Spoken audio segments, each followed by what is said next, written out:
are three things that cancer loves, and almost no one tells you. No one explains them to you so clearly. Fear, guilt, and shame. Observe this carefully. Many people who live on the streets do not get sick like we do. This is not a fantasy or a romanticization of poverty. It is an observation that draws attention. They do not live trapped by social pressure. They do not maintain an image. They don't carry constant expectations or live justifying themselves all the time. Something striking has also been observed.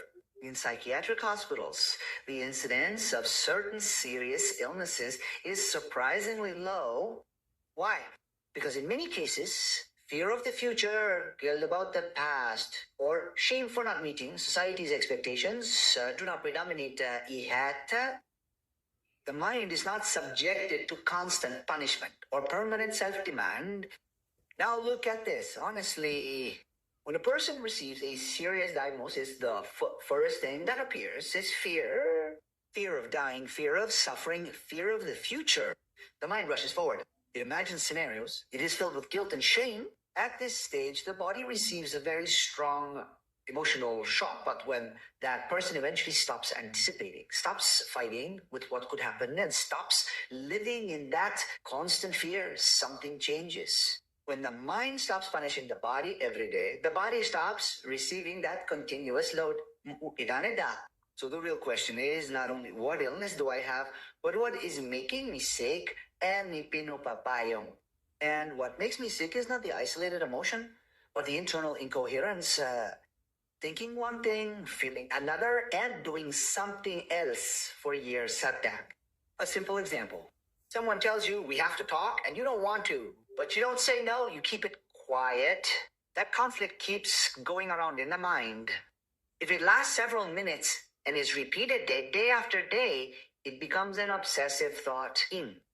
That sustained tension ends up affecting the body. The organs are not damaged overnight. They deteriorate from years of repressed emotion, unspoken words, and accumulated guilt. Good, responsible, kind people who always prioritize others forget about themselves. Ancient cultures understood this by observing nature. Planet functions with order, coherence, and purpose. When that order does not exist within us, the body expresses it. True health is coherence. What do I feel? What I feel and what I do go in the same direction. If I am hot, I take off my coat. If I am cold, I cover myself. That is balance. That is why many people who do not live permanently trapped in fear, guilt, and shame respond differently to illness. We do not always get sick because of what we eat or breathe. Many times we get sick because of what we think. We remain silent, bearing it for years.